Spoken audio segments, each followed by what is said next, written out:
Hello, welcome to 9 is 10. I'm Christopher Johnston. I'm not really.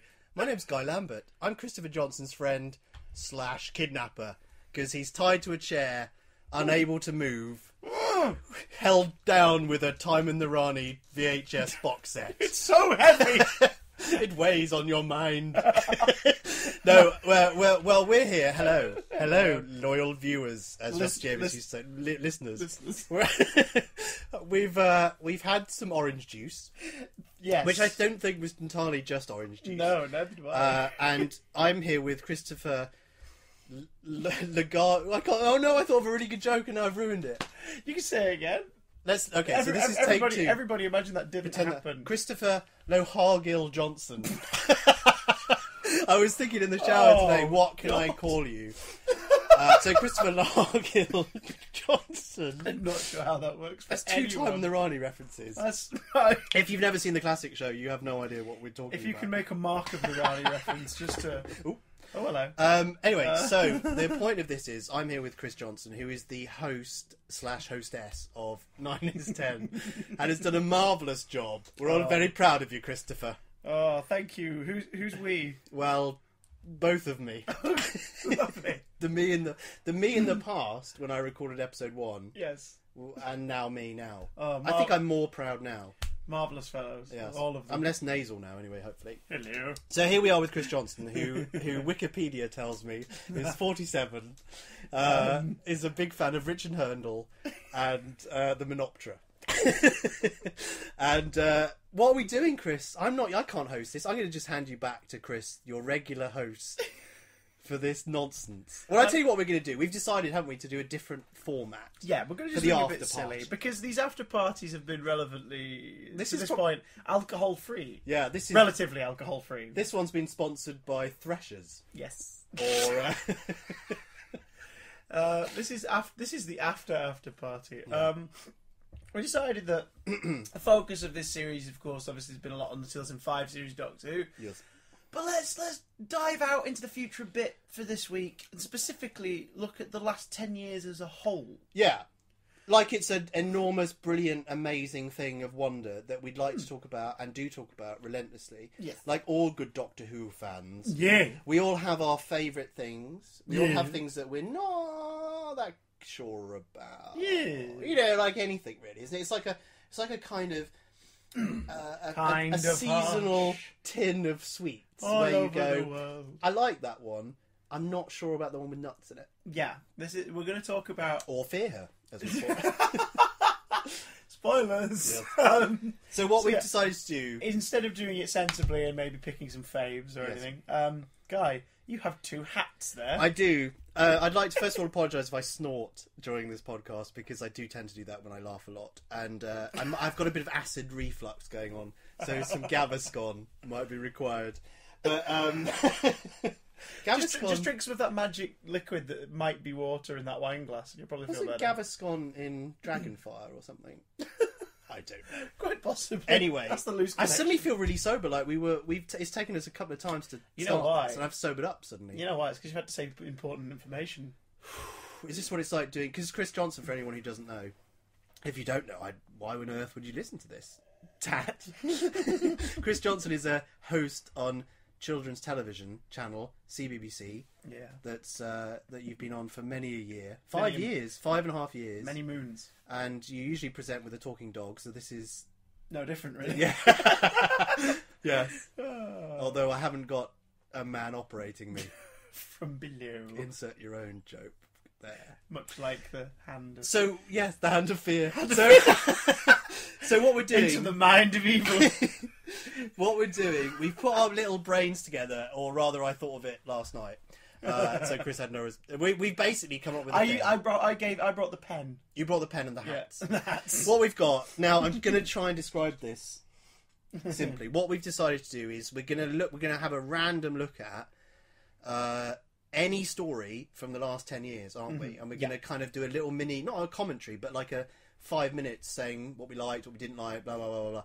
Kind of having a little review. It's like the sofa... What is that thing you do? Sofa review, sofa squad team thing. What is it called? Who are you talking? The sofa thing you do in DWM. Time Team. Time Team. The Sofa Review Squad. Sounds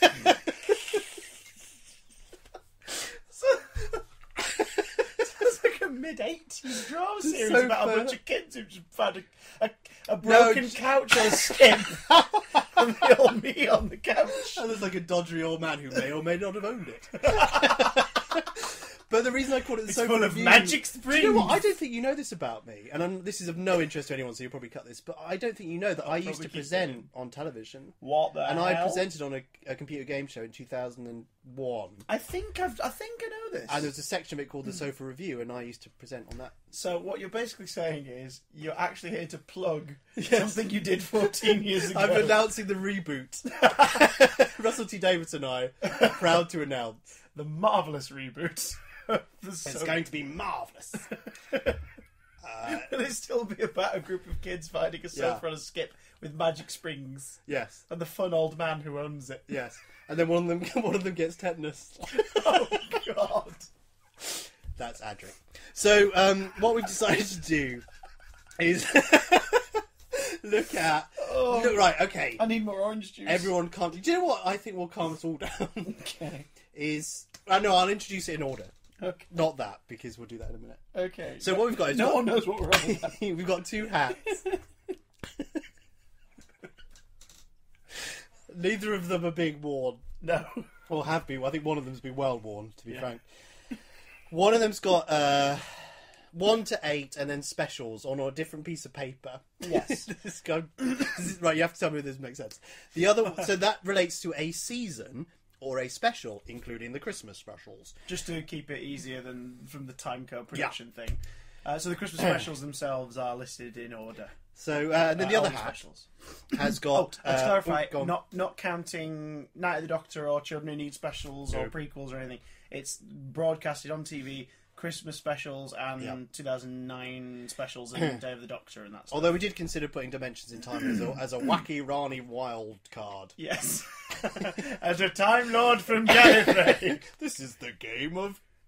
No, that's... Rani Lon. Rani. Something like that. Anyway, Rani Lon. and then the other hat... Which is the well-worn one that stinks of fish. No, actually, that's the bad one is the fishy one. Oh, thanks. The other one is quite nice. And this is... oh, no. I've got them wrong. Anyway, who cares? They don't know. They don't care. The other one has Maybe got... the hat's not even real for all you guys know. It's a metaphorical hat. It's got numbers 1 to 13. Mm-hmm. Now, I hope people have tuned off by now, haven't they? Yeah. But this is not... They had Nicholas Briggs last week. This is a shambles. The other hat. So basically, what we're going to do is pick out a number from a thing from each hat, and if it's like, I'll do an example. Well, for example, no. I'll literally do one. Okay, but then put them back in and don't show me the piece of paper. So it's series 5. Yep. It doesn't matter if you see the paper or not because I just end up reading it. That's a very good point. Season 5, episode 10. Oh, so that would be... Oh, we've got to guess the episode, but we've got a list in case we get stuck. Yeah. Episode 10 is Vincent and the Doctor. No, it's not. No, I think it's closing. No, not closing. The Lodger. Let's double check. That's the first point, I suppose. Is it the Lodger? No, it's Vincent and the Doctor. Oh. It's series 10, series 5 has 13 episodes. So we would talk about Vincent and the Doctor. Hey, I just thought the people that are listening at home, or on the bus or wherever they are, on a sofa in a skip, in the dark crying, can or in church can if you're in the confessional, you can play along at home because when we pick out the number and the thing, it will give you like 5 seconds to go. Oh, I know that's whatever. Louis. The Rani and the shoe. the old Rani in the attic. So and to hail the glory, the Sontaran Empire, the choosing of the numbers from the hat of Rassilon, we have Richard Hurndall on the kazoo doing the Five Doctors-esque horn, which is under copyright, so we've actually had to get Richard Hurndall. Are you ready, Richard? Yeah. It's good to know the horn is in safe hands.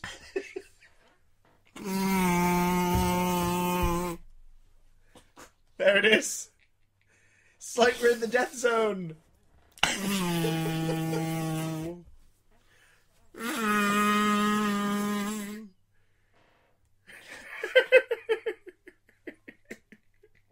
Okay, so that's the thing.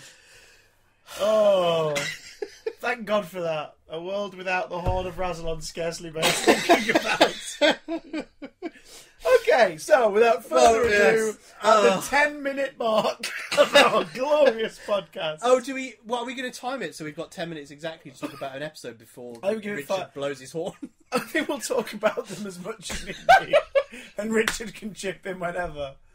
Sorry, the reason why I laugh at really high pitch is because I put together in my mind the words Hurndle.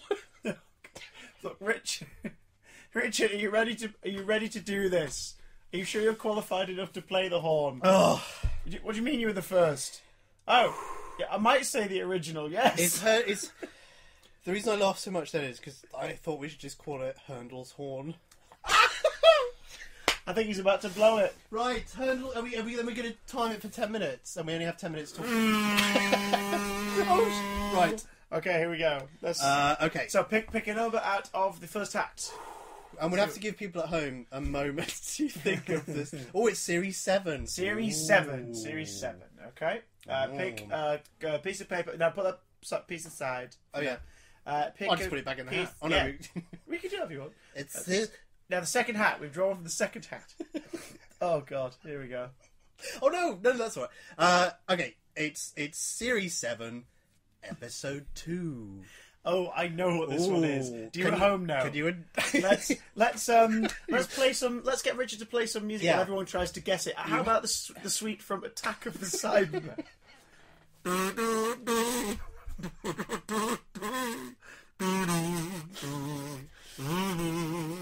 Thank you, Richard. It's obviously That's brought a tear to my eye. Thank you. As is the episode. Oh. It's the What is the episode? The Rings of Akaten. No, it's not. It's Series 7, Episode 2. Oh, it's not. So it's Series 7A. I've already lost. Well, that was it. Johnson. That was it for our podcast. Thanks for joining us. No, it's Dinosaurs in a Spaceship. Yeah. Chris, I think the point of this really was that hello, guys, the lovely audience at home Yes. get to know your thoughts on that story. Not necessarily my thoughts. My drunken thoughts. I've had most of it erased. But what did you think of Dinosaurs in the Spaceship? Harmless fun. Yep. Apart from the Doctor letting someone die at the end. Yeah. Which doesn't sit right with me personally. There's lots of odd things in that season, isn't there? Like, I'm just thinking that, you know, at the end of Asylum of the Daleks, obviously there's a bit where it's like, we don't know who he is anymore. Yeah. And they've gone to I great don't know who the Doctor is anymore. And then, like, the next episode, it's like, this is the Earth calling the Doctor. Oh, did they do that? Am I right in thinking I think that's a bit later on. But they know who he is, don't they? I think. Well, it was the Daleks he's erased from the Dalek memory bank at the end of Asylum, but then the next time he meets the Daleks in Time of the Doctor, they know perfectly well who he is. Yeah, because they stole a Cyberman thing, didn't they? The Day of the Doctor ones don't count because they're Daleks from the past. Yes. Yeah, it doesn't really count, I suppose. It's a bit weird. I think if I was 7, I would love Dinosaurs on a Spaceship. Because it's dinosaurs on a spaceship. I think and there's big wacky robots, and there's a game hunter, and a pharaoh lady. And, it was a bit... and Brian. Well, that's the thing about that start of that season, isn't it? It's kind of like you go, oh, he's rebooting. It's like Moffat is very good at rebooting the show a lot. And in that one, it's like, oh, I've rebooted it into a lovely thing about Brian, who's a lovely family man. Yeah. And he's got these new companions for the Doctor, and that's interesting. And it's loads of stuff, loads of ideas, and we never see any of that, really, apart from Brian. We see Brian briefly, but yeah, I mean, because remember after Angels Take Manhattan, they released that deleted scene as a storyboard, as an animatic, showing Brian getting a letter from Blink style from Rory in the past. I can't tell you when. I would have preferred to have seen that. I know, obviously, we didn't have time. It's time and money, but I would rather have them spent a bit of money maybe on the DVD and filmed that at least, so it existed in some way, so we could see Mark Williams play that moment, because that would have been lovely. Yeah. But I love watching him in Dinosaurs especially. He's the best thing about that. And I kind of like the idea of the Doctor randomly picking up some people from history he's bumped into and just going, right, I think you might be able to help me here. It is kind of weird that he chooses a man who shoots animals. That's kind of a bit odd. Yeah, no, that is a bit strange. Although, to me, it feels like it could be like the fact that someone's not leapt on that and written the book about the 11th Doctor and I can't remember the character's name off the top of my head, meeting for the first time. Well, it's hard, isn't it? There's not been a book. That would have been an obvious That book, would have been wouldn't it? great, yeah. They've done loads of books. They did like the one with River Song in Angels in a Hat. They released that as a book, didn't they? Yeah. They did the one with the one that Clara reads. You remember that one? Yes, they did, yeah. Which is written by Amelia Pond. Yes, or James Goss, I think, is actually the real writer. Is her real name. It's her pseudonym. In time. I think I might hear Herndel's horn. Hernel, what are you doing? Hernel! His mouth is full of pineapple. Hernel! He's gone crazy. Hernel, pick up your horn. Chesterfield. Well, by crikey. Alright, Hernel. He's getting giddy. I don't think that was his horn, the last one. That horn is not in safe hands. Okay. Right. Okay. Picking out of the clean hat. It's Series 2. Series 2! We like Series Series 2. We do like Series 2. Series 2 is the superhero-y action-adventure Saturday morning cartoon series. Because everything's positive everything's positive and lovely. I suppose. Series 2, Episode 8. Oh! I think I know what this is. Richard likes this one. That's because he's a Satanist. So, Series 2, Episode 8. Well, I think I know what this is. Oh, blimey, that's actually quite tough. Oh, can I just... do you want to have a guess at this one? Yeah, I think it's Impossible Planet. You think it's Impossible Planet? I think it is. I think I'm right. Everybody at home, have your guesses ready. We will be checking them. Hernel will be round to check them. Right, Hern. It is Episode 8, The Impossible Planet. Hey! Well, I'm a big fan of that season. Hey! I think I'm a big fan of that season. It's very good. Now, we were talking about Impossible Planet earlier. Chris, it's your chance to speak about what you thought about it. I hate it. No, I don't. I love it. I think I love The Impossible Planet and the Satan Pit as a story. I think it's amazing. I think The Impossible Planet does a brilliant job of building up the tension and the sort of the horror. I love the bit with Toby in the study and you hear the "Don't turn around." Yeah. Do you know what's great about it as well? Yeah. Oh, yeah. Go on. And I wish they would do a bit more of that. Yeah. It's improved now, but I wish they'd done more of it.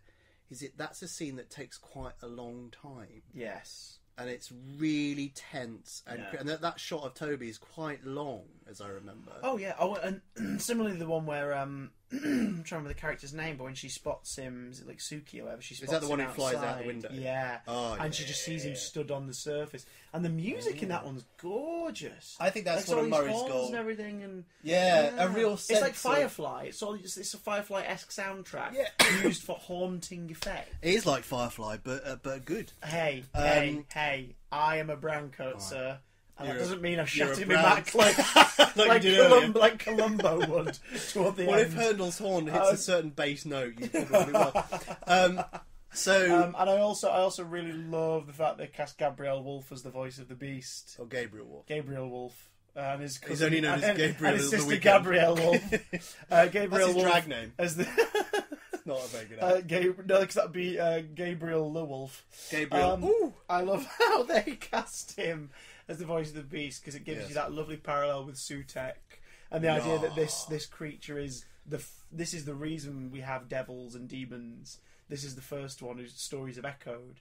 So Sutek's reputation was probably somebody was born from him being considered the devil of that thingy, or maybe he is an offshoot of this idea. Or as memory I think serves, they cast him just because they were like, his voice will be brilliant for this. As memory serves from the Pyramids of Mars, Sutek was the destroyer, wasn't he? He was like the destroyer. Yeah. He was their Satan, wasn't he? Really. He was the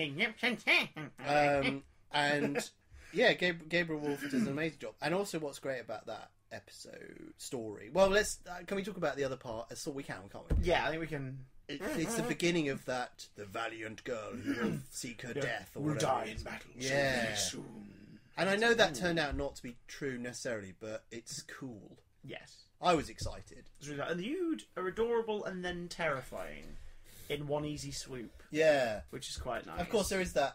That's the other part. But there is that bit where he doesn't rescue them and everyone's like, yeah. So I should have asked you this about the other one, but out of 10, how would you... 10 out of Aka 10. What do I think of... Yeah. No, let's not do 10 out of 10. Let's do out of 12. No, 13. Oh, 13. Oh, blimey! Should we just not bother with that? No, because I'll forget. Oh, I think Richard's he's moist and he's ready. He's licking his lips. He is. He's got pineapple lips again. He's got such old lips. He loves his pineapple, doesn't he?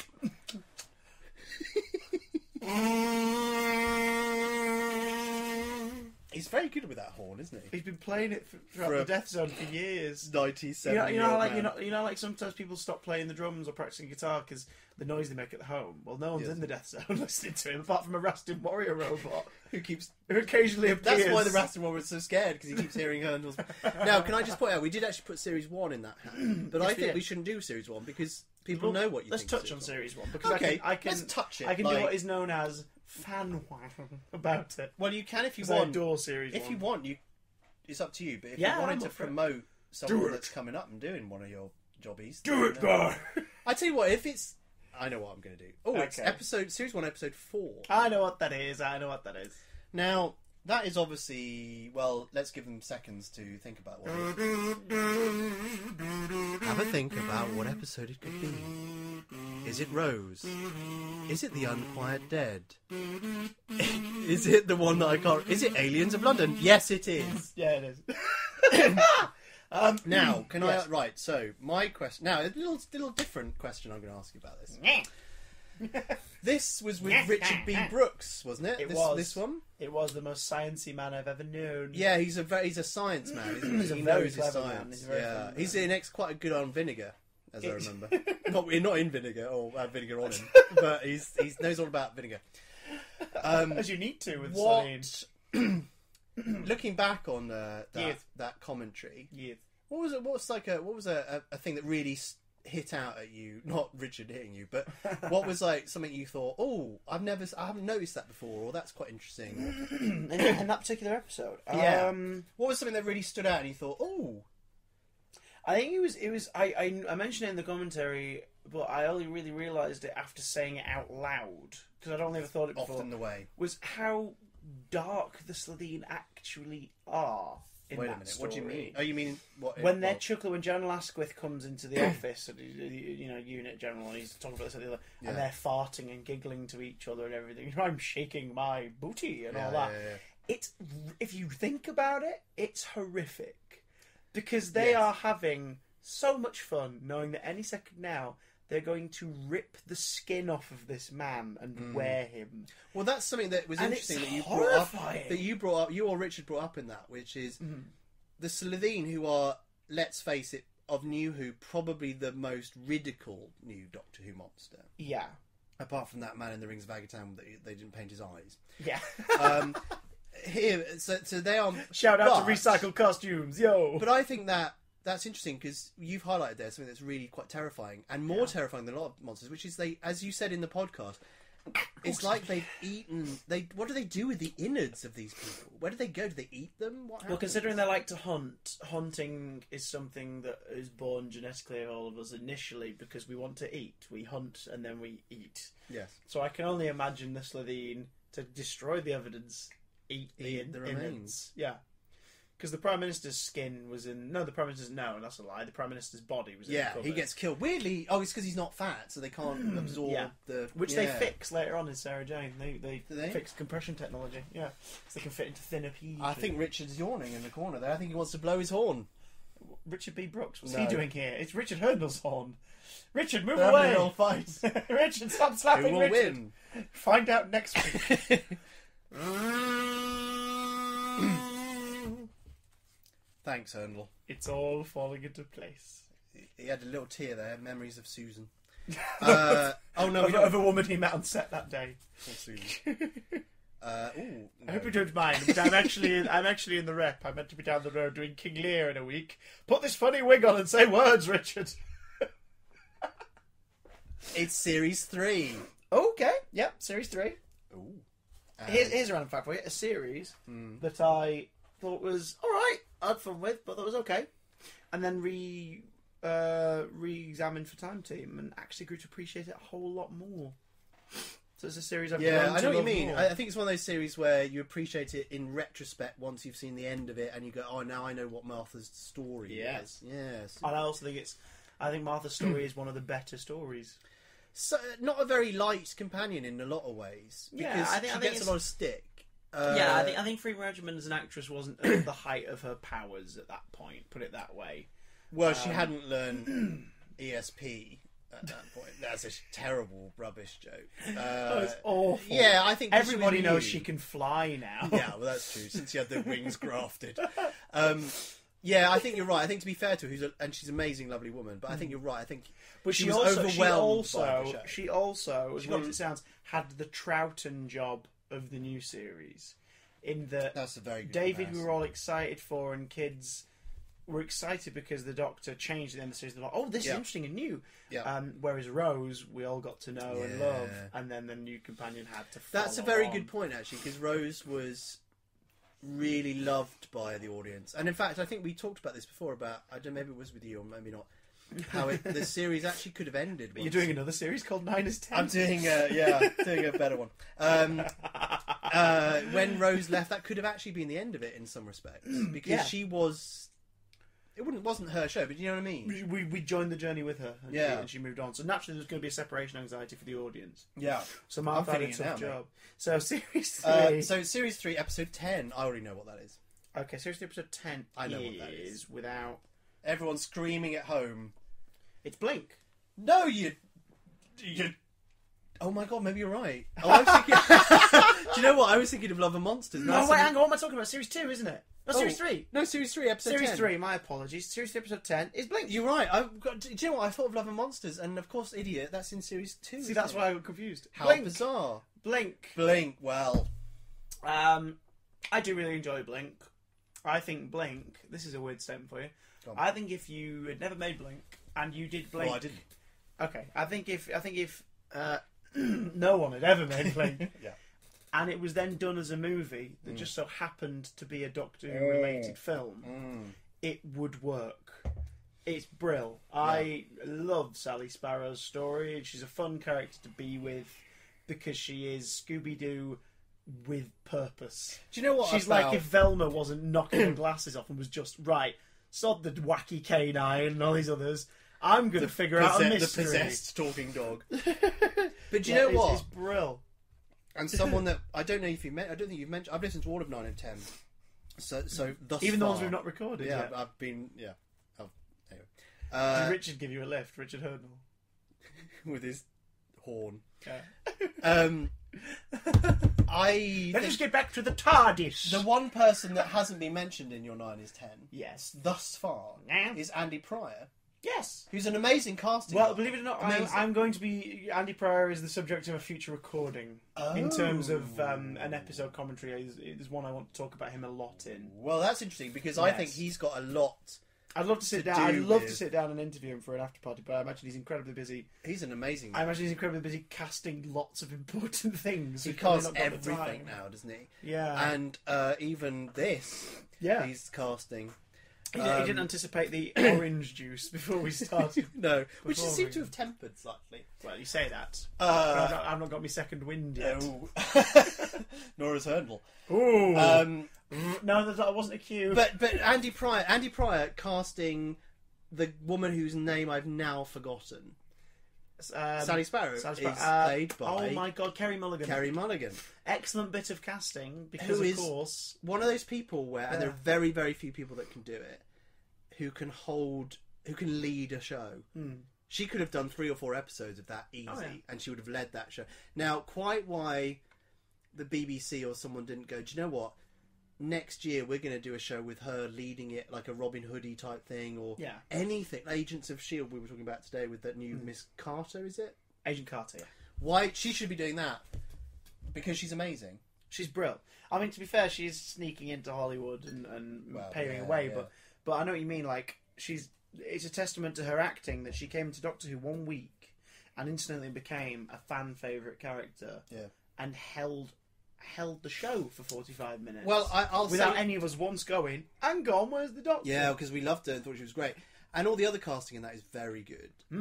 And what it did lead to, which I think is something that does annoy me about a lot of fandom reaction to episodes, is this obsession with going, oh, why isn't she a companion? Well, do you know what? Because she's not. Because there's no story for it. Like they do that with that girl who was in the Last Christmas. I can't remember her name. The funky one who does the dance. Who has the note at the end. Yeah. And everyone's like, oh, she should be a companion just because someone wrote a character well. Mm. Yeah. And well, I think that's just wish. I think that's wish fulfillment. I think that's projecting. I think that's people watching going, "Oh, I wish they were the companion because I personally prefer that character to the companion." Yeah. And that's which again is a testament to the actors doing well with the material and standing out. But I know what you mean. Like they are written for that tale. A story has been told, and this character is telling this story, helping tell. This and they have nothing else to do. There's no other story, otherwise someone would write it. Sally Sparrow, after that, probably had an unremarkable life where she ran a DVD and memorabilia shop with her boyfriend. Yeah. And they had a lovely time and lived happily ever after. Never once again encountered anything bizarre or strange or scary. Mm. And that's fine because we got to join her for that 2 for days. The moment of her life, which is really interesting. Where everything was like, where the future of the world rested on her shoulders, and that's all. It's good, that isn't it? It's very clever, that story, and I think those people who criticise Love and Monsters and Blink and all those things that do something really different. Oh, the Dr. Lights. So the format of the show should do that. Yeah, it should. It should from time to time. Hang on a minute. I think Hurndall's about to blow. Oh, hang on. What's that, Hurndall? I know his tiny shoelace. I'll quickly slip this in. Spit out that pineapple. Well, his tiny shoelace and chewing that pineapple on his lap. The only other time I can think of the show doing that in the many years before was... He's putting the horn to his lips, Chris. No, was it before The Chase or Dalek's Master Plan? What's it called? The one where it's just the 20 minutes... to the Unknown. Mission to the Unknown, where it's just all the baddies plotting ahead. Before Richard blows his horn, there are other episodes of Doctor Who where the Doctor's not in them, like I'll chuck him another slice of pineapple. There we go.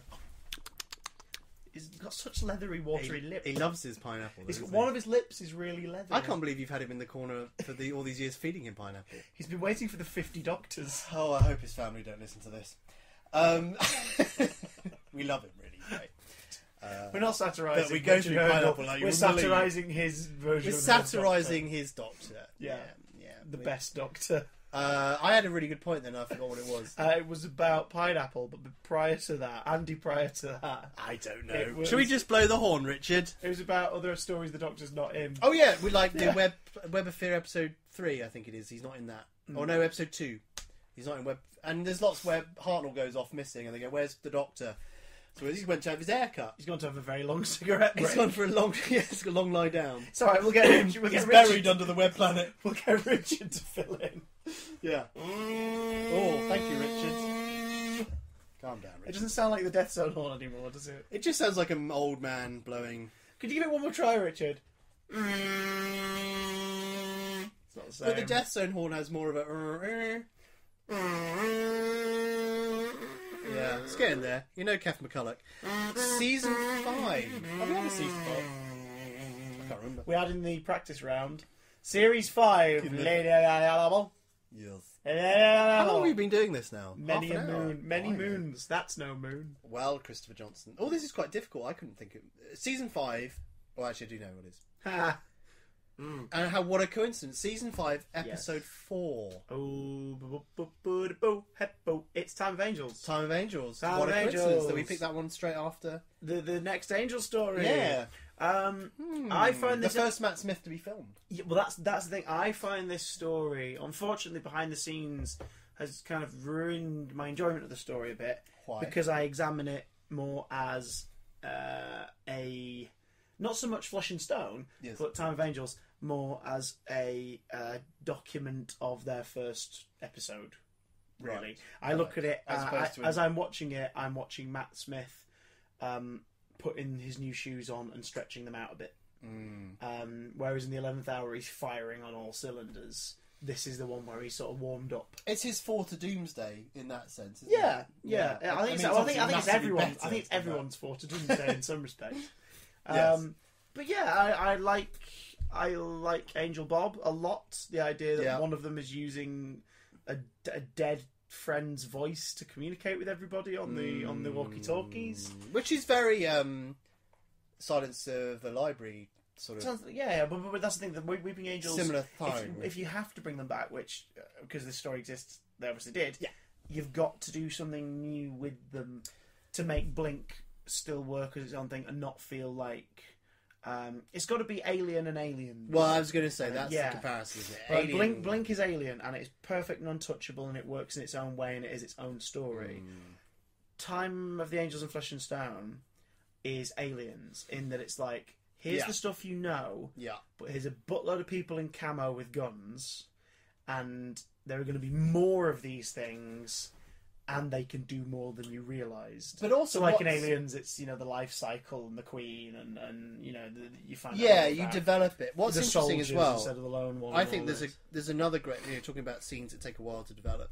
Yeah, there's that other moment, Chris, where she's looking at the film or the video, whatever it is, of the angel. Yeah. And it's cutting back and forth, and he's going, "Don't look at it," and all this, and it's coming out the screen. Yeah. That's great. It's beautifully directed. That's amazing. Yeah. Yeah, it is. I wonder who directed it. Adam somebody or other. And it's got your mate as well. Who? Game of Thrones man. What's his face? What? Who? He's one of your faves. Ian Glenn. I say when I say he's your mate, I mean he's an actor you like a lot and stuff. I don't know him. He's actually, you root through his trash. Do you know what? He once sniffed his thigh. I wonder if he'd do a short film. You were sat on the tube and he walked past you and you leant forward and you just sniffed the edge of his thigh just to smell what the thigh of an actor smells like. Well, I think I know what that smells like, to be frank with you. Nothing dirty or overt about it. You just wanted to know. Because, I mean, when you talk to actors, you usually talk to their upper body. Usually. So you smell their Depends what you're making, to be fair. How about you? What do you think about Time of the Flesh and Stone of Angels? Do you know, it's an interesting one because it's one of those weird stories that there's obviously lots go. There's a great beginning with River Song coming out that ship, the storm cage or whatever it is, and it's all very well cut, and she flies out, and that's at the point where you're not, to be frank, when you are not sick of River Song. Yes, because I think we all got a bit sick of it because it's her first appearance since her original appearance, so we're very excited. So you're like, oh my god, it's River Song. Yeah, and we were like, oh my god, and so she flies out that spaceship, and she goes, I mean, that's great, that's amazing. And of course, Amy doesn't know who she is, and it's that we were talking about this yesterday, actually, weren't we? That we like Matt Smith doesn't yet. Matt Smith's doctor, hasn't yet realised really the weight of their relationship. Yeah, and he's not playing with it quite as much as he does later. But later on, there's more of an acknowledgement of, I know how she dies, and that's really sad. But in this one, it's more like, oh bloody hell, here we go. Like, I've got enough on my plate. Don't you be showing up and getting all mysterious with me. What's happening? And does she cotton on to the fact that it's chronologically for him the first time that version of him's met her and stuff? I don't know, but he says something like, oh, it's Professor River Song, and she goes, oh, spoilers, because she's not yet a professor. She's like, oh, Professor, all right. And it's like, oh, balls. She's weirdly flippant about it. I think he goes, oh, Amy, balls. Help me, Amy. Well, that was almost his catchphrase, of course. Oh, Amy balls. Amy balls. Amy balls. Hold me balls. No. Amy. Oh, I was going to say something really interesting. But I think Richard might be about to blow his horn. Justin Field. I'm an old man. Always been walking stick.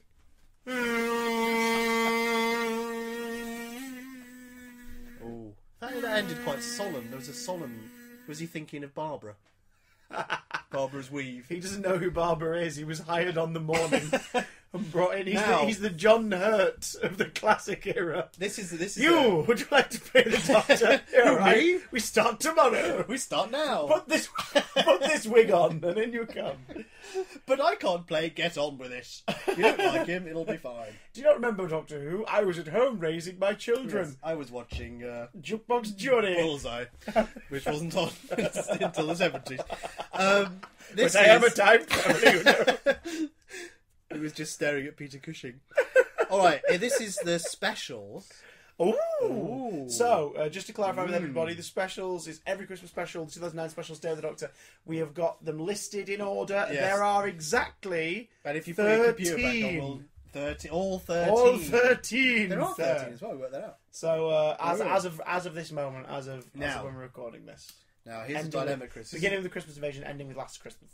You know when you're not sure whether you've picked out a 6 or a 9? Oh, God. I'm going to go with how I held it when how it's ripped. That's fine. Of it rips like that. That's fine. So this is number 6. Now that's hard to work out, but If you think, you've got the list, so you can check. Oh shit, I have, haven't I? Well done. But I'll try and guess. guess. Yeah. Ooh. So the sixth one. Oh, Chestington. If you're guessing at home, you have approximately 10 seconds. 3. I don't know. Is it the Waters of Mars? It is the Waters of Mars. Yay! I love the Waters of Mars. The Walters of Mars. The Wallace and Gromit the of Walters Mars. spelled with an L. The Waltons There were of all Mars. these people called Walter living on Mars. The Barbara Windsors of Mars. I love this one because it's actually scary and quite frightening in places. It is. I would say it was the most serious Doctor Who story ever. The ending is pretty bleak, I suppose. Unless what you're actually referring to is the bit where a man eats a carrot. Because we should look after the planet, guy, and that's a serious message. I don't know. Is that a reference to Terror of the Vervoid? No, where Andy bites the carrot and then in the back of shot, which is horrifying. He bites a carrot? The other crew member is in foreground then, because they're in the greenhouse. That's where he gets infected, because he bites the carrot that they've grown. Oh! And you see him in the back of shot, out of focus, just shaking. Oh, is that how he gets infected? Because it's all a carrot's fault. Well, it's the water's fault. Carrot juice. What we don't know is in the moments before Time in the Rowdy began, Mel was force feeding the Sixth Doctor carrot juice. Stuffing them down his throat. And he died. Shut on carrots! Which actually is worse than banging your head on the console, actually. Do you know what? They could write a really good Big Finish or something else where they're doing that last adventure. They're doing it, aren't they? Do you know what they should do? They should do it where Mel killed him. Okay. And you never find out. And then she's stuck with the guilt. And that's why she's sort of slightly more lovely with him and less sort of pushy with him. And she can't take it, so she leaves. So she leaves with old... With old... I was going to say Mark Gatiss. That's not his name. That's not Mark Gatiss. You know the guy I'm talking about? Stavros or whatever his name is. What is his name? I can't remember. Glitz. Oh, Sablon Glitz. Sablon Glitz. Right, okay. With old Mark Gatiss, Stavros Flatley, Sablon Glitz. We got there in the end. Oh, it made it happen. As Sadu cheated. So I think the guilt of having murdering the Sixth Doctor. What she did was she put a lot of carrot juice in an ice container, froze it, and then beat him to death with the ice. And do you know why she left with Sablon Glitz? Yeah. Because he's got a great name. And it means that karaoke can go, is this Sablon Glitz? No, because you know why she did that? Because Sablon Glitz met the Sixth Doctor and he'll work it out. He witnessed or he knew about it, so she kills him off. That's quite good, isn't it? Yeah. So the Waters Have of you got Mars... Nicholas Briggs' phone number? Oh, you have? I will send him on your thing. I'll send Nicholas Briggs a mighty fine email. Describing our exact plans. You know that Sixth Doctor audio you're about to release? Well, scrap it. Scrap that. Because we've got another one. That's a bloody good idea, though, isn't it? Literally for Colin, you get beaten over the head with a block of carrot juice. Eat the ice! Eat it, Colin! Oh God, I've killed you! The guilt will haunt me for approximately 14 episodes. Because that's how she talks. What were we talking about? Waters of Mars? That was the one. I really like it. And it's good. Lindsay Duncan. Yeah. Lindsay Duncan's amazing. She's incredible. I met her once very briefly, and I didn't realise who she was until just after she'd spoken to me, and I felt really guilty. And while we were talking to each other, I was like, I know who this is. I was just lost in a lovely bit of conversation. It was in a theatre lobby. She came up to me and said very nicely that I can't remember if it was a kids or like a relatives or whatever. Like, loved watching me on CBC, and she was really sweet about it. She was like, "Oh, thank you for entertaining them. Like, what you do is very funny." I was like, "Oh, thank you very much." And in my head, I'm going, "I know who this is. I know who this is. I know who this is. Who is it? Oh my gosh, I'm having a brain fart because I was too busy being conversational and lovely, and I was ignoring my head where that tiny voice was like begging me to figure it out." Then after she walked off, and so we sort of had a lovely bit of a chat and everything, and then she walked off, and then my brain went, was Lindsay Duncan. I was like, oh God, why didn't I say, by the way, thank you for being in one of my favourite Doctor Who stories ever? Can I say several things about Lindsay Duncan? Yes. First of all, she's one of my favourite actresses ever. Yeah. I think she's amazing. Mm-hmm. Secondly, how amazing would it have been if she had been a companion? Yes. An older companion for even a couple of stories would be great. Well, technically we got an older one in the next story with Wilf. Yeah, but I know what you mean. Like Adelaide was as a companion. Adelaide was pretty kick-ass. Although they could do some, and it would have been cool having her, because she would have worn the trousers in that TARDIS relationship. She would have been in charge. That would have been cool. Hey, in quite a good way. And then The Doctor would have stood back and been happy to watch her work. He would have been like, "What do you think we should do?" Because he wanted to see what the great Adelaide Brooke would have done. And, that would have been an interesting dynamic. I love how Tennant plays the moment when he realises where he is and that he can't help. It's so well played because he's so excited to meet them. He's like, "Oh my gosh, and you must be on! Oh, it's brilliant!" And I'm sorry, but I've got to go. Yeah. And it's just like, oh, this is horrible. Oh, it's horrible. And there is genuine peril when they make him stay because you know he's like, oh God. I mean, there's a couple of bits where he's literally like, oh, I really, really shouldn't be here. You're like, he might die today. Like, this could be his death. It could happen here. And nothing will stop it. Yes, because we had the knock 4 times, which they then... Do you remember Russell T Davies? Well, that says there's 3 knocks on the door and he says you won't get a chance for do you remember in the trailer for it? Yeah. Now, I'm pretty sure this is correct, because I heard Russell T Davies talk about this on a commentary. That they say on the bus. You ever heard him on the bus? They worried that they'd lied to the audience, and they had loads of meetings about it, because in the trailer, the Next Time trailer, it's got 4 knocks. I see. And that of course is not the case in the actual episode. It's 3, and they were worried that they'd misled the audience. And I think they just went, you know what? It's not a big deal. No one's going to be that upset about it because they know it's not the. Because we expected the 4 knocks to happen in that episode, and he will knock 4 times. 4 times. Why is yours Irish? I don't know, because I can't do any accent. She's in EastEnders now, isn't she? She is. They're a lovely bit of Planet of the Dead, which we shan't talk about in case we pick out of that. No. But, well, I think Richard might be ready with his horn. Oh, I think he's had some Horlicks. He's quietening down, isn't he? How many more of these do I do, Richard? I just sputter.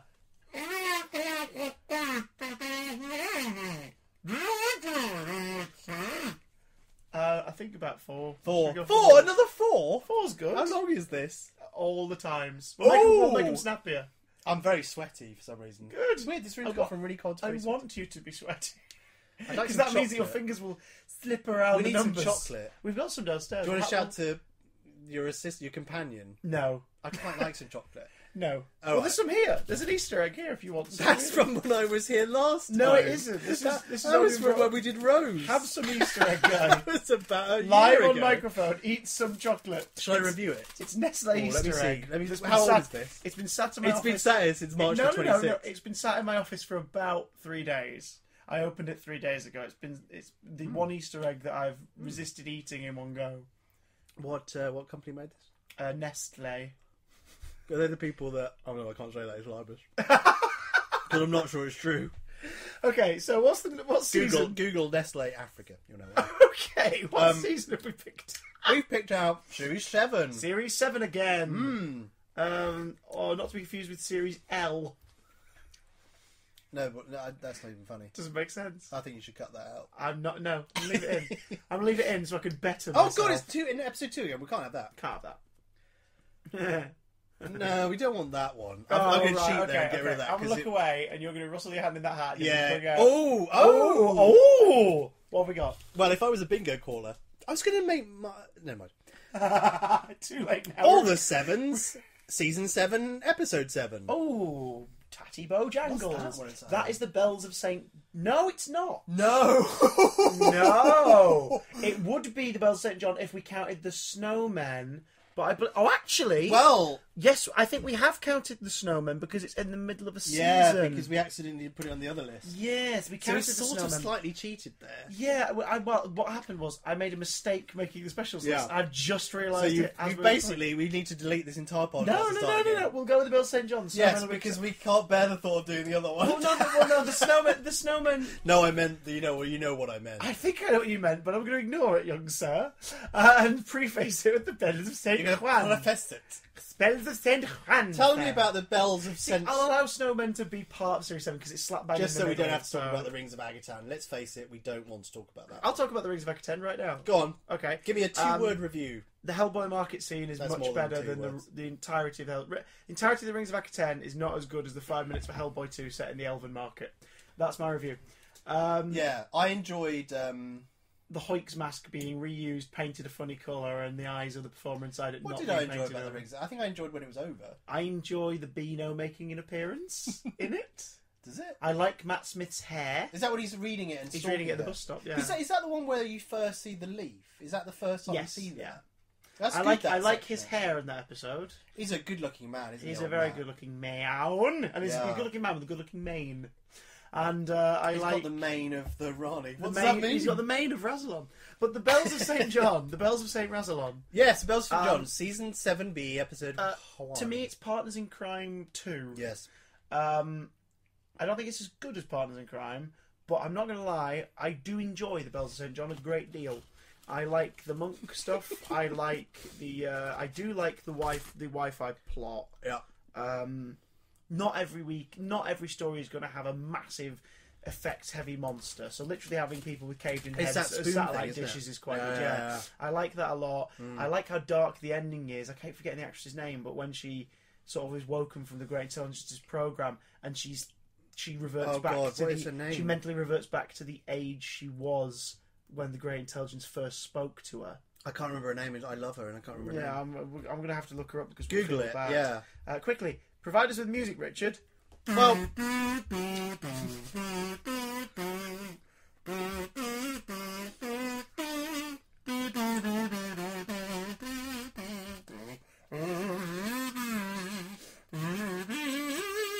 I've seen it. Celia Imrie. Celia Imrie. Also, Thank you, while I'm Richard. examining Well this, Yeah, all right. Don't build your part. while I'm examining this, I've just realised actually that the Snowman is not counted as episode 6, Oh. and there are 13 episodes if you remove the Snowman. Oh. So, for the sake of fairness, the Snowman. I quite like it. Waste of Ian McKellen. Could have been more Ian No, McKellen. hang on a minute. No, this doesn't work at all because the Snowman is episode 6, and if you're going to count the Snowman is still episode 6. Yeah, but then Name of the Doctor episode 14, which we don't have a number card for. No, the Name of the Doctor is episode 30. Yeah, no, look, 1, 2, 3, 4, 5, Yeah. and then Snowman's not counted, and then 6, 7, 8, 9. Yeah, it's you see, guy. Well, in that case, in that case, which explains where this year's Christmas, this year's 13th episode has gone. It disappeared into 2013. Well, we know where it's gone. Do we? Into a storage unit for future sake. Future sailors. However, pick out some more numbers with your magic Well, hang on a fingers. minute. What Pick out happened to some- the review of that episode? Bells of St. John? Yeah. I like the Well, we're not the care- bloke we with don't the, care I like what the you bloke with the chips talking like Celia Imrie watching him. I like ride the man with the cooking. face and the woman with the hair. What's that, Richard? He's choking on his Orlics. Okay, here we go. I need some more wine. More wine. It's so warm in here. It's not that serious. Richard again. Hurdle, the only Doctor to be so badass is to push a Dalek into a corner and pray for the best. That's true, actually. He And he's very pushes- dismissive of when it exposes itself in that goo, and he's like, "Oh my god, there's a dead Dalek mutoid," And he's like, meh, and he's like, come along, Come along, young Susan. young Susan. 49-year-old Susan. Okay, series 4. Oh, we like series 4. We like series 4. We like series 4. Oh, yes. But, Just have to but, say but that. can I just say, do we like series 4? Because this might be an episode we don't like. I like all I like episodes of series 4. Well, there's one I'm not that keen on. Is it me? And this might be it, actually. Oh, Although I've got a feeling it's not. Series 4, yes. episode 6. Oh, that is bong bong bing bong bong bing boo, dong ding doo da doo. The Doctor's daughter, I think it is. Well, I think you're right. I think it is the Doctor's daughter. I think it is the Doctor's daughter. Let us check that for facts' sake. The Doctor's daughter is episode 6. Right, okay. Very interesting idea. Yep. The fact there was never a spin-off of Jenny for younger kids giving basically an action heroine role in some plucky adventures around space and time Yep. is confusing to me. It feels like it's set up to do just that. I tell you what's also confusing to me, Chris Johnson. Yeah. Is given that Georgina Moffat now does a lot of stuff for Big Finish, as Yes. does her father, Peter Yes. Davison. Why is that not happening as a Big Finish product? Yeah, Jen do a story with Jenny. That'd be amazing. I wonder why that isn't happening. Because you've not written it yet. I've written it in my mind. The mind of evil. I just can't as yet download my thoughts. You could if you were Into if you were a audio spoon, medium. if you were a spoonhead, you could shoot. Wow, that's a good back ref to that story that we talked about 5 minutes ago. Mm. Doctor's Daughter. It's not a strong one, and I'm not too fond of the "I never would" preachy speech at the end. I get the point, and I appreciate it, but this is a Doctor who has wielded a gun. This is a Doctor who'll do it again. Well, hang on a minute. What do you mean he's wielded a gun? Fifth Doctor. Wielding a laser beam. Yeah, but that's not the Doctor Sixth in Doctor this pushes episode. a man in acid. Yeah, but he's a I never would. Unless it was pushing a man into he's an a acid wacky, bath. colourful man. With an acid bath. But you can't say that because this isn't the Doctor that we know. It's the David Tennant Doctor. Yeah, fair play. You buffoon. Fair play, but the same David Tennant Doctor then holds the gun up to Razilon. Yeah, but he don't fire. I know he does. What are you talking? What do I ignored you slightly because I was thinking about how interesting it was when I talked into my glass. Hello. Let's do that for this next bit. Let's talk about glasses. So what in all seriousness, what did you think of the Doctor's Daughter? I think it's fine. The Doctor's Daughter. I think it's fine if I'm choosing a random episode to watch. I don't pick the Doctor's Daughter. I usually watch it if I'm box setting. Yeah, I tell you what's really not very good about it. Yes. Is Martha. Yeah, because she's kind of written out.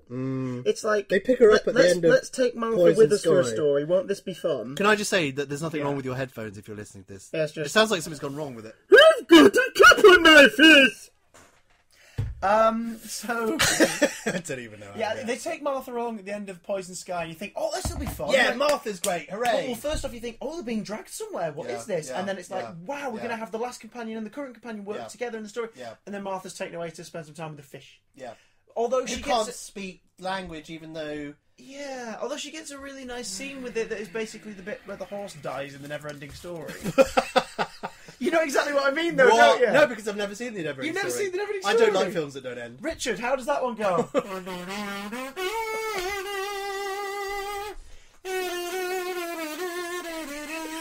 Push the Dalek. All I can think about is that Family Guy sketch with Peter Griffin on the back of that character. Fly, my pretty. Yay! Yay! Crack. Actually, quite a heavy. Yay! We did a parody of that for CBBC back in 2010 every morning once. Did you? Yeah, for a summer, me and Dodge, I would fly on his back and we'd go and steal breakfast from someone. We just point out Dodge is a cartoon. Is a an tiny animated dog, not a person. And we played it completely straight every morning. It was like, it would be, saddle up, little buddy, we're off on another whirlwind adventure, was the line that we said every morning. Really? Then it would cut to one of like 5 green screen pre-recorded bits. So there was a variation of me flying on his back. And then flying back after we'd stolen a breakfast item. Yeah. But then we started to play with it. So in like week 3 or 4, I was like, saddle up, little buddy, we're off on a whirlwind adventure. And it cut to an extreme close with Dodge on another camera. And he turned to that camera and just really sadly go, he's so heavy. And then cut back to a wide and we'd fly off. But like we'd play with the tropes. Saddle up, buddy, we're off on an adventure is also one of your chat-up lines. It is. Hence, it doesn't help that I bring a saddle and bridle and straps when I do it. Hence the incident. What are we doing? We're picking another episode. I can't remember what that was. The Doctor's Daughter. It's all right. Taking Martha off the right. Yeah, it's fine. It's all right. It works. It did the job of having a mid-series title that would grab people. Ross James very good at that. And I tell you what's also very good in that is that bit where she leaps through the lasers. Oh yeah, I think Georgia Moffat sells being action-packed and Lara Croftian and her physicality very well in that. I'm just eating chocolate. Pick an episode out while I get Richard to play as a tune. Richard needs to do the horn and then I pick the episode. Oh yeah, give him a Murray Gold tune to play. What do you think he should play? Rose's theme. I don't know if he remembers what that is. He knows what that is.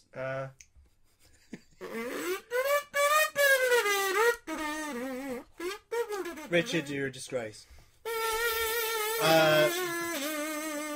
Oh, that's not Rose's theme. It's not. No, it's the Doctor's theme. It's called "Who Is the Doctor," isn't it? I think, or is it the Doctor's theme?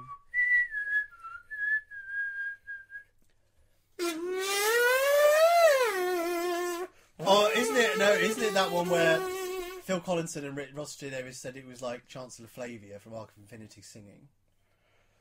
That's what is that? That's Valce Diem. No, which not. is the end theme for the No. Oh no, yeah, no, that's It the is Doctor. the Doctor's Yeah, theme. because normally it's Because Russell said he remembered him and Phil Collinson used to say it's like Chancellor Flavia from the Arc of Infinity singing as she burns to death.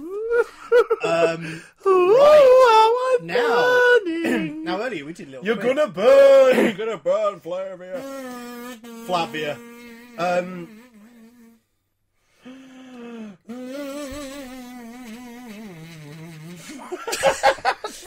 Because I mean, Richard, it's Kazoo. He tried to. He thought it was a bit of pineapple. Richard, stop it, Richard. Johnny. You should give it to us, then it'll be in safe hands. Oh, Richard. He seeks immortality. His future is not in safe hands. It's not. I'm looking at it now, and it's certainly not in safe hands. Series 6. Series 6. The Split series. Oh yes, no. Episode 8. Oh. Now, we struggled with this earlier, didn't we? We were trying to name those stories, and we struggled with that. Series 6, It is Episode 8. Let's Kill Hitler. Bums, I think it's it? Let's No, Kill it's not. Hitler. It's Night I'm Terrors. sure it's Let's Kill Night Hitler. Terrors. Night Let Terrors. us see. Yeah, I think you might be right. I Let think us it's Night see. Terrors. I'd like it some more wine. If that's Episode possible. what? 7? 8. 8. It's Let's Kill Hitler. You're a margarine. I'm a man. Marge Simpson. No more wine for you as a punishment. Well, Tell you what, we'll do one more after this, then we'll go get copious amounts of wine. and then should we do another one? Let's get copious amounts of wine and watch Time Lash.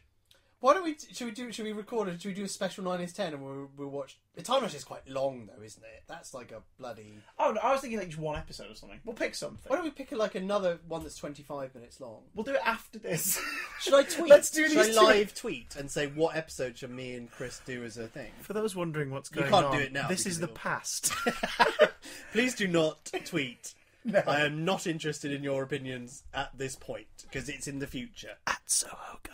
So, Yeah. let us I might tweet. Come on. What should we do? come on with a drunken say. Oh, bum. Let's kill Hitler. Let's kill Hitler. Well, that was one of those weird. I tell you what's weird about Let's Kill Hitler.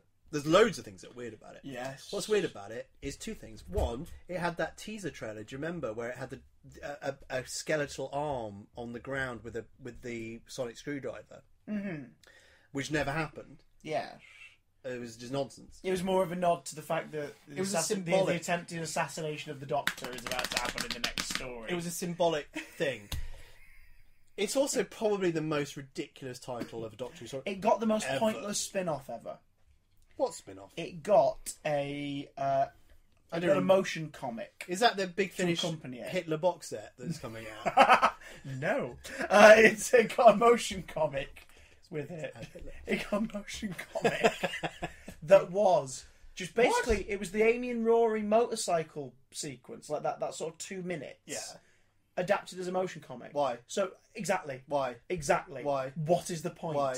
What was Phone the point? Cavan. Is this Cavan Scott's responsibility? No, I don't think it was Phone him Cavan. anyway and have a go. Well, no, because it was basically that bit in the episode, but done as a motion comic. Why? There is no... Exactly! Why? I don't know why!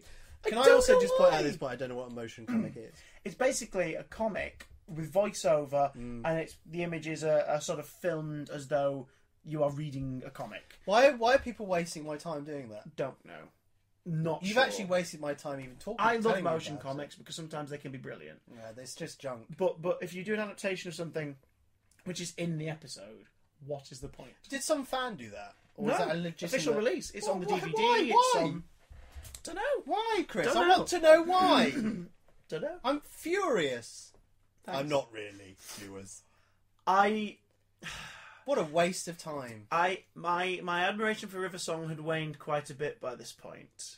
Yeah, I think we were all a little bit tired. However, now here's something weird. I have never found Alex Kingston more attractive than I have in that episode. What, when she I was fancied- played by someone else? No. No, like, I fancy She's River a hot Song as a woman. psychopath. Can I just point out, I didn't mean to diss Alex King, 'cause that was a joke. She's No, a not at all. I very know. sexy woman. She is gorgeous. And in She's that episode gorgeous. particularly, she's, like, as a psycho, I find her more entertaining, but obviously you don't want the kids to be like, hang on, is she the baddie now? So you wouldn't do it beyond one story. And I really like the Tesselector. Yeah. I really like I like the Tesselector. guy who's the pilot a bit. That's good. Yeah, He's and good, I like the I like the but- sort of the antibody-esque yeah. security patrol in it, and I like And without, and we didn't know it at the time. And if you haven't seen the end of Series 6, well, here's a spoiler. So there's your time to stop. everyone dies. Everyone knows anyway. That without realising it began. It was bookmarked. It bookended, began that's the- the phrase. It bookended. It was Tesselector in that episode. End of series finale. Tesselector was the solution. Yes. Kind of worked. Well, I mean, there are lots of problems with that season. We do, lots of us feel that how did the Doctor get out of being killed thing didn't, because it was dragged over almost an entire year. Yeah. It felt like an enormously long period Well, of time. with the mystery began in April It's a good idea. of Don't get me 2011 and was concluded in October of 2011. So that's a long Yeah. time to wait for the answer. And I didn't have a very good year in 2011, so I blame that on that. And I didn't look at a picture of the Goodyear blimp in 2011, so I blame think- a lot of it on that too. I think also it was the first year you didn't watch the goodies. Goody goody yum yum. Ding a ding a ding a ding a ding ding ding. Oh, what's that, Richard? He's gone off kilter. He's gone non-canon. Now, can I just... Let's have a little recap There's a of Goody this. connection. How long have we been No, talking? there's a Goody connection. Tim Brooke Taylor, yes, Bill Oddie, yes, and Graham yes. Garden have all appeared Yes. as Doctor Who characters in The Big Finish. Audios. Has Tim Brooke Taylor? I think Tim Brooke Taylor has. I'm sure he has. I don't think he has. Okay, he hasn't, but No, I don't think he has. He might have done. he might have done. But Graham Garden has played at least two characters. He played Yes. a Jeremy Clarkson caricature in Max Warp, which is a lot of fun. yeah. And then he played the meddling monk. He's very good as He's the very Meddling good as the Monk. Meddling Very Monk. good as the Meddling Monk. He's very, very good. And then, Bill of Oddie course, was in the pirate one, the singing musical. one. Yeah. That happened. I'll be honest, I've not heard that one. But it is one of those where someone said, there's a musical episode. It makes me go, what? Yeah, it's Does, alright. does Colin have pipes? He's very proud of his collection of pipes. But he'll only show them to you if you ask particularly nicely. If you ask him on a Wednesday. Yeah, don't ask him on a Thursday. Ask him He'll on a get Wednesday. Furious. Face east. Yeah. And sort of lightly grip his left thigh. The thing about As his you pipe ask him. collection is that he's both proud of it and ashamed. Yeah. He's proud-shamed. He's a confused man. What the... He's a shroud. If this makes it in the podcast... It is in the podcast. Okay, now, what's that, Richard?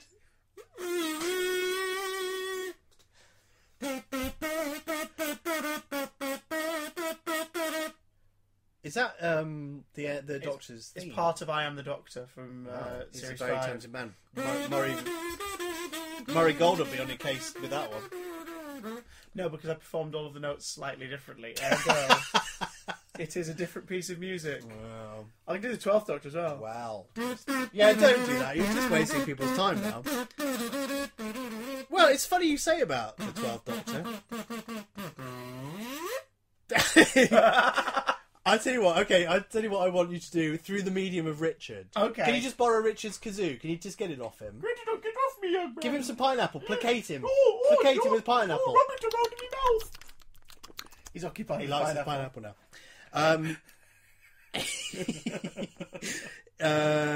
Right, so series 8. Now, Yes. what I want you to do, right, Yes. is it's series 8. Yes.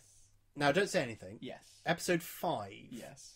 Right? Yeah. What I want you to do is I don't want to hear your opinion about this in a verbal way. Yeah. I want you to find out what episode it is because I can't quite remember. Can I say that out loud? Can I say the episode out loud? Yeah. I think But I I know- want I you think I know to what it give is. your opinion of it Okay. through the medium of a kazoo. Okay. And then we'll move on. Okay. So series 8, episode 5. Cool. Those of you at home, if you don't know what it is, look it up. Look it up now. And here is what I think of Series 8, Episode 5. What is it? I don't know what it I will is. show you. We will leave this... Because I know it's after listening. We'll leave this to the listener's imagination. Time Heist. Okay. Oh, we won't.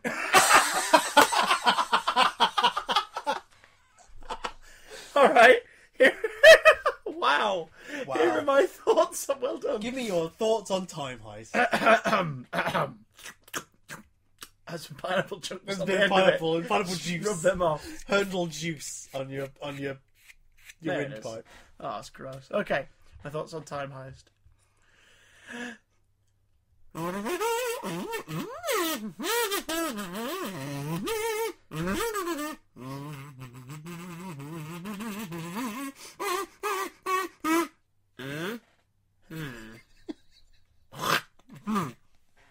That's my thoughts on Time Heist. Good.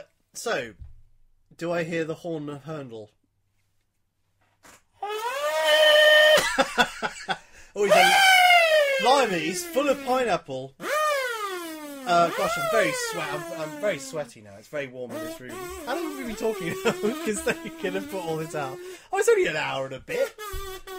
And the good thing is, if you're listening to this on headphones, now and again you'll get the irritating bass noise of a kazoo in your ear that'll slightly deafen you for about a second. So this is. Sorry. Thank you, Murray Gold.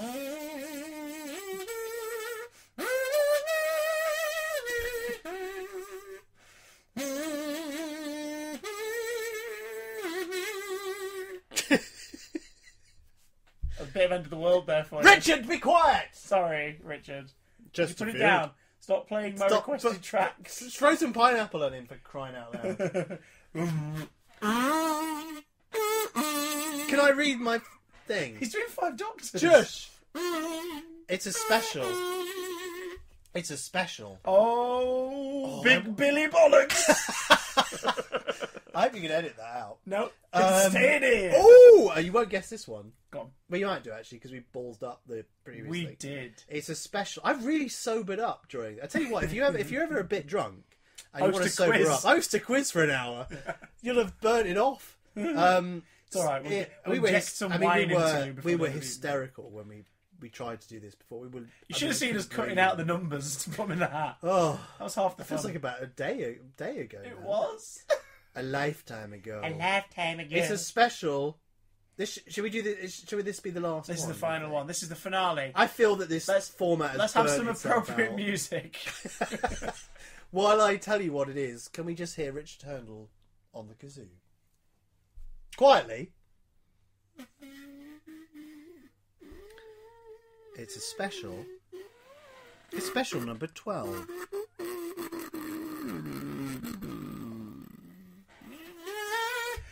It's Time of the Doctor.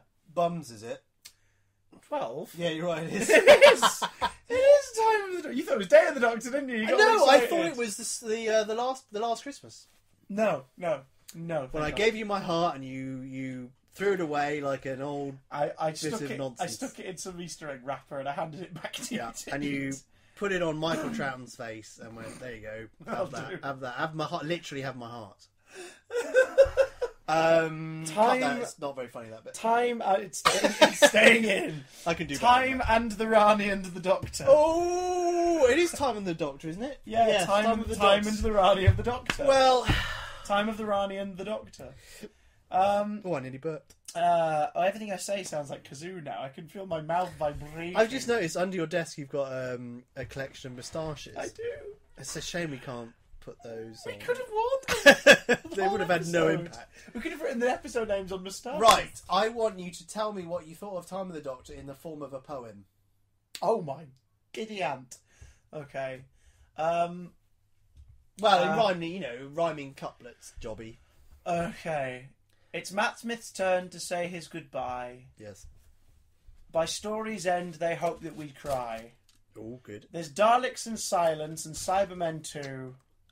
Cheap to use the word too, but it's fine. No, there's Daleks and Silence and Cybermen too.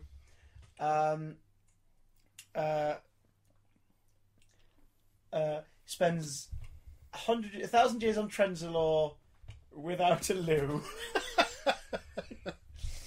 Matt Imagine. Smith turns into Hartnell before our very eyes. And now he's Capaldi. What a surprise. Clara's unwashed. Her skirt remains tattered. What is this episode? Her skirt remains tattered. What? By the end of the viewing, I felt I'd been battered. So Merry Christmas to all, and to all a good night. Oh God, when is Time in the Doctor is unmitigated. No. I like Time in the Doctor. You don't. I do. It had the gargantuan task of cramming 3 years worth of subplots into one episode. Yes. I think Matt is very watchable and very enjoyable in it. It doesn't need the Weeping Angels. It's good though. It's kind of good. The sequence with them's good, but I would have rather it been saved for a new Weeping Angel story. A Weeping Angel story in the snow. That would have been amazing. Yeah, that would have been cool. Yeah. And it doesn't need the comedy Sontarans. Oh yeah.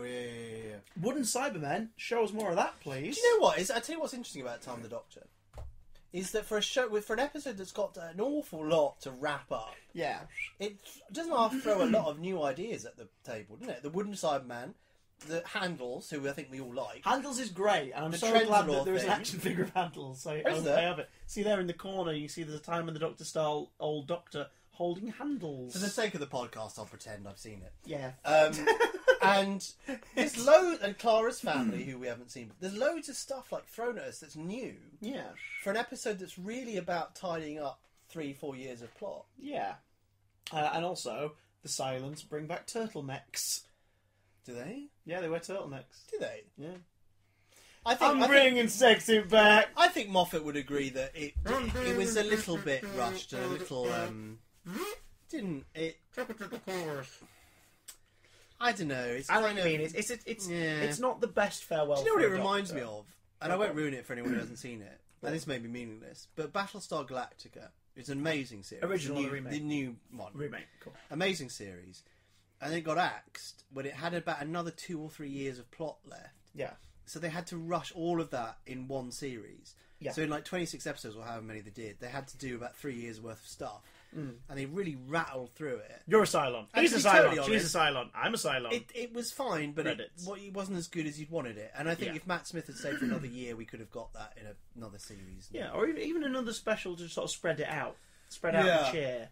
But understandable, it would have been maybe oversaturation of Who in that shorter period, with us having had an entire month of Obsession. Yes. So I get it. I totally understand. And I appreciate it very much for what it is. And I think Matt is brilliant. And I really like the actual moment of his regeneration. Yeah. From Ghost Amy saying goodbye to him.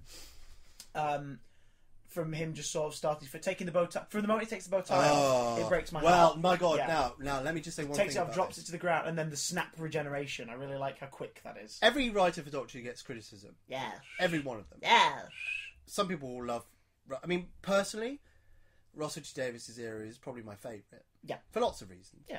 Moffat, I think, is fine. I think he's a great writer.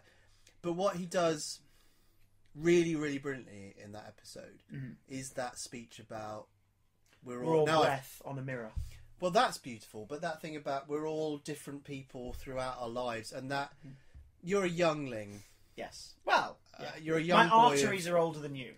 Well, they're pretty rammed right now, full of tat and beer and action figures, pizza. Yeah. But as an older man, an older gentleman, yes, a stately gentleman, a scholar. And a gentleman. I'll paint a picture for the viewers. Guy is wearing a Victorian top hat. I'd like to just take the tone quite serious for a minute. As an older man, Chris, of nigh on several years. Yes, it is true. It is a fact, and you'll all appreciate this when you get older. Kids, when you get to a certain point in your life, you look back and you think, "I have been different people." Not literally, that would be insane, but. Literally, you are different people through your life, and I think that's a great piece of observation from Stephen Moffat, and that's beautiful. The music there is unbelievably amazing. It makes me cry. And it's lovely. No, it's not that. It's not. It is during that bit because it's a bit from Rings of Agadakatan. Oh, I'm thinking of the final moments. Which is beautiful. In the final moments, they play Amy's theme from 11th Hour. Well, I'm not going to play it, but I'll tell you what it is, Chris. No, because we break copyright and then you'll get into trouble. Play it for 3 seconds. I'll allow it. Oh, well, you'd have to pad because I don't know where it is. Well, I shall fill in the I'm trying to find it on my thing. I love the regeneration into Capaldi. I love how snap it is. I know a lot of people are annoyed about that, but I'll tell you why I like it. I'll tell you why I like it. Because every regeneration shouldn't be standing there with beams coming out of your hands and face. Well, they had done that quite a lot, hadn't they? Yeah, that's the problem. Everyone had done it by this point. The Master had done it, the Doctor had done it, like River Song had done it. And that's cool, but one of the things I enjoy about the original run of the show is how every regeneration was different. Like, all of them resulted in a fade, but... Oh, shit, I'm bugging it up. That's all right. I've All sworn demented. twice. I try not to swear in any podcast. That's Go all on, right. sorry. Titty bums. Shall I play the music as you talk? Do it. This is a piece of music, and it's so beautiful. And it is called... So here's the disclaimer. You can buy it from... Yeah, you can buy it from iTunes and I think Amazon. You can get it's the Series You 7 can get it soundtrack, as a CD, so you isn't can it? buy it in the shops. If you download it, if you get it off YouTube, you're a Criminal. terrible human. Yeah, we bought the album. Well, you didn't, I did. I've got it there on Have the shelf. you? On there, on the Well, shelf. up there. I downloaded it and you bought it, so we both have it. Yes. I So think- it's the Doctor Who Series 7 soundtrack. You can buy it on iTunes and Amazon. Oh, And this is how it sounds. And it sounds terrible out of my phone going into a microphone. Richard knows it. Richard knows it. Richard, Oh, it's what's it beautiful. sound like? But honestly, this is just a noise now. It's as Murray Gold Right, intended. Richard, get out. Get out, Richard. Get out and take your kazoo with you. And you can't have the pineapple, Richard. Get out. Get out. No. No. Get back. No. Get out. No. We've sent him back to a garden. He's now walking on his own through a garden, hobbling a bit away from a Well, wiggly triangle. can I just say, Yes, Chris, yes, I go think that was pretty successful. Do you? Do you think it was pretty I successful? don't know. Because Most of it's a blur. I know that there will be at least 3 people still listening, and they'll all be Bless very them. happy. Do you know what? I tell you what's great, Chris. Well, 2 things. One thing you just reminded me of. Yes. If you haven't yet heard the Two-ish Doctors, that connects to the Time of the Doctor. Go on YouTube, look up Two-ish Doctors. Very good, yes. It's really good. It was in Doctor Who magazine. I might have something to do with it. After as well. the Doctor sends Clara back to Earth, Yep. For about, the 40th about time. midway through the montage of him fighting his villains and everything, pause your DVD, go to YouTube, listen to the Two-ish Doctor. Two-ish Doctors is very good. You should listen to it. Yeah, and it's worth it. Because it plonks right into the middle of Time of the Doctor. It's Fits beautiful. in. It's beautifully done. It makes me cry slightly. Yeah, but that's because it. Because I was so glad we put finished so much it. stress upon your mind, your brain of Morbius. But can I just finish this podcast that I sort of started because I was supposed to host this and I've let it become a shambles. But I think we've had a great time. We've all had a lovely time. Thank you so much for listening. We've had a really lovely time, and you're really kind of people that listen to this nonsense for an hour and whatever 20 minutes, and just a mid-season, a mid-9 is 10 season. Thank you to Chris Johnson, Oh, thank you. who is a beautiful disgrace of a man. Yeah, that's No, he's a lovely man, and he's done a sterling job battling through all the many problems that he has to bring us. No, you've done a great job, Christopher Johnson. Thank you, guys. You're a lovely human being, and do you know what? I think we should have a nice cup of tea. Yeah, I fancy tea and then a bit more drink. yeah. I fancy more drink in general, I fancy a cup of tea. and And I'll a bit say of... it's tea for the children at home. Yeah, because you're a children's television presenter, so you should pretend you're drinking tea and not heroin smack. And You don't drink heroin. I don't know. I don't take those things. You I seem to know more about researched it than I me. researched it once for a play. You seem to know. Yes, of course, the play. Yes, a play. There's a play called Christopher Johnson: A Life in Nonsense. A And life on in that, tat and and on that note, disgrace. right? Do you know what? Do your outro, Lambo. Well, I'll just say this. Thank you so much for joining us for 9 is 10. What are we calling this? Filth. It'll be after party. 9 of 10 film. Afterparty. 9 of 10 after. Thanks again for listening to me. Thank you for listening to me and me. And Chris Johnson, I leave you with these words. Yes. Chris Johnson. Yes. Go on. Get it off your chest. Get it out there. If you're a regular listener, you'll know what I'm going to say. Chris Johnson, he's no good. Chop him up like Cannon Smallwood. Hey! Thank you very much. Bye-bye.